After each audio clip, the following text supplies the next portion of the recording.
Today I'm painting these beautiful pink flowers and I want to share some of my tips and tricks for watercolour along the way. So thank you so much for joining me.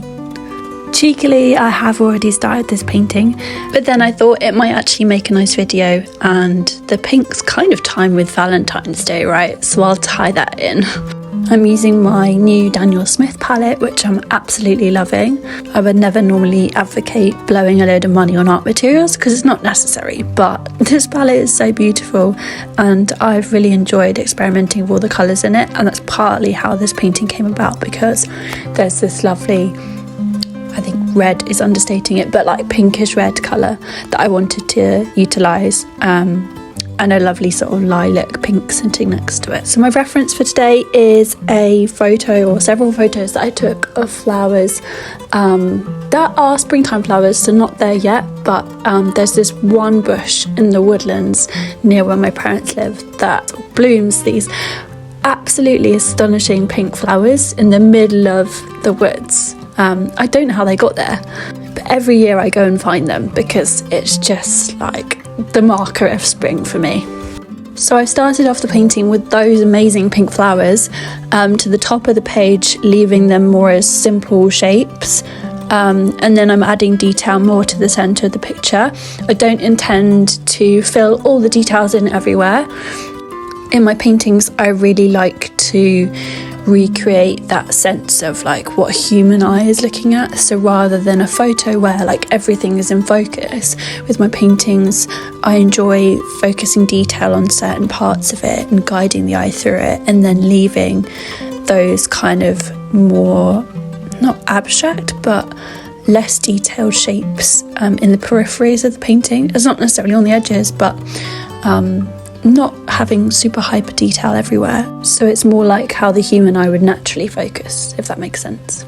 So I blocked out some of these pink petal shapes, so now I'm adding in some of the greenery to add a bit of context and allow the painting to grow quite organically, if you excuse the pun. But with this painting, for me it's not about recreating the photo, it's more just using that as a reference to spark off these different like shapes and use all these amazing watercolours, the granulating watercolours in particular. So the granulating ones are, this pigments kind of split, so you get different colours within the colour. So you can see in that big leaf shape there, we've got lots of blue tones and then the more yellow-green tones within the same shape, and that comes from the pigment. I don't know what the term is for it, but you get this mottled blend of different colours naturally occurring from the paint.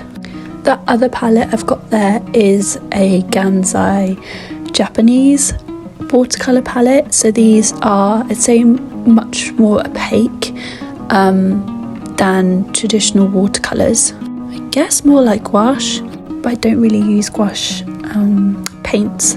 And I bought that palette because it looked beautiful and I do like the colours in it, but it's also perfect colour palette for this painting. They're a bit harder to mix, I would say, like they work better straight onto the paper rather than using them to mix other colours. I'm starting to add some detail of the branches and stems as well.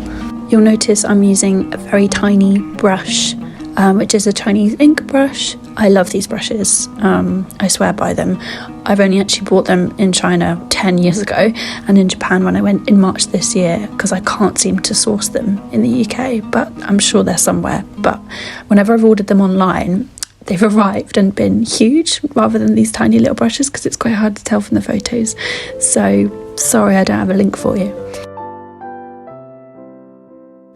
The paper I'm using is my absolute favourite paper. It's a Khadi paper. It's handmade cotton rag, and you get these beautiful deckled edges, and it's just got a really nice texture to it and absorbs a lot of water. I don't ever really stretch my paper, which I know is probably sacrilege for a lot of watercolour artists, but this paper just seems to hold the water really well and never really warps for me. With normal watercolour paper, if you don't stretch it, then when it absorbs the water it can warp and change shape and it bends or waves, which isn't ideal if you want a flat painting. You also might notice that I'm doing a lot of wibbly wobbling with my brush, which I only really saw when I was editing this video. It's because I'm looking so much at the reference, so I'm hesitating. I'm not my paintbrush is not on the paper all the time. I'm making confident strokes, but I'm also observing a lot of the time, and that's something that is really, really important whenever you're painting from a reference and trying to create something that looks realistic, but also just it goes to show how much thinking is in the painting process, and which is why it's so slow. I think I'm maybe like 3 hours in now, something like that. It's taken me a while to build up some of the layers, so I think I'm gonna put my paintbrush down soon and call it a day. I did add some details off camera to the branch across the centre and to some of the central white space there, as well as details to the leaves. Sorry. I think we're nearly there now. It's got most of the kind of first layers of shapes I wanted. So now it's really about building back up some of the detail in the leaves and in the petals and bringing it to life. I think there's probably a little bit too much white space at the moment as well, so I'll be blocking out some of that, but not all of it. As you can see, I've got quite a small desk filled with multiple palettes, as well as my laptop for the reference photo. But it's just enough space for this kind of size of painting. My water pot is one of my nan's old teacups. She's given me about 20 of these, so it's getting more used as my water pot than it is as a tea mug. Some of my favourite details so far are in the leaves. It's usually this kind of stage in the painting where things start to come to life and it gets exciting. So I'm putting down my larger brush and picking up my teeny weeny, very fine brush to go in with some of those really tight details on the leaves, like those veins you get across it and the shadows that they make. I think this is quite a satisfying part to watch. I have sped it up a little bit because it would take all day. When you're making marks like these, I think having the right paintbrush is really important. It can be so frustrating to have a blunt paintbrush or one that's too fat that doesn't allow you to make lines like this. You can think that you're a bad painter or you've got lack of control, but the brush is quite important for this. These blobs look quite dark, but because they're so watery, they'll dry a lot lighter.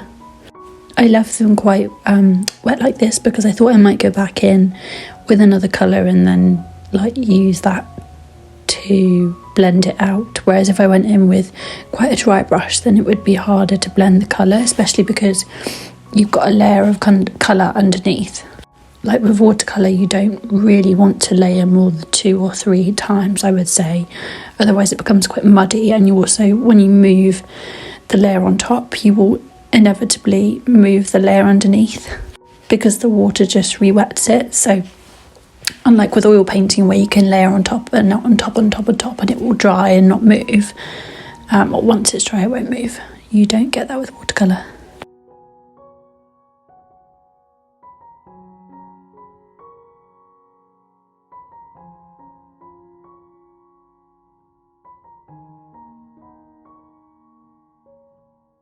You might have noticed how when the paints first go on, they look quite dark and quite harsh, but as they dry, the paper absorbs the water and they become lighter, so it's a bit less scary.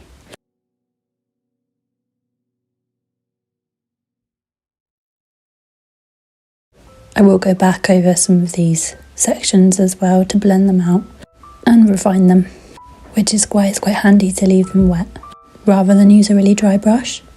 Most of the challenge of watercolour is not necessarily control of the paints, but control of the water and learning how the paper you're using absorbs it and how much and what the limits are of moving the water and paint around before it kind of roughs up the paper or gets too muddy. So I'm going to go back in with some more details on the flowers now. I think there's a bit too much white space behind the central kind of section, so I'm going to have a look again at the reference and other reference photos to plot out where some of the darkest shades of pink will be, because I think it's looking a little bit washed out, whereas some of the leaves are quite defined with the darker colours. The flowers are then lacking that same sort of depth.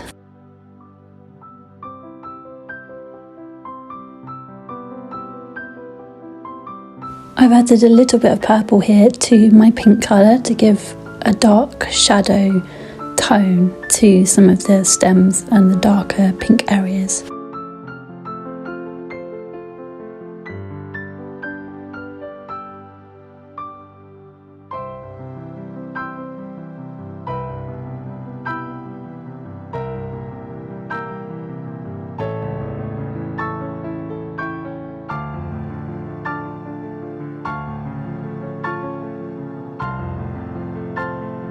I'm trying to be careful not to overwork these flowers a little bit too much.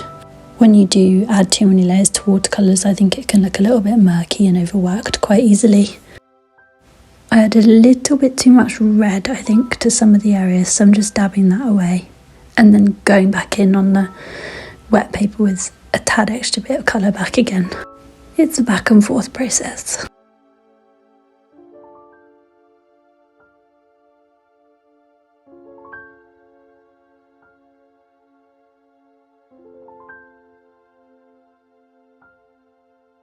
I'm just dabbing my paintbrush here because there's a little bit too much water on it.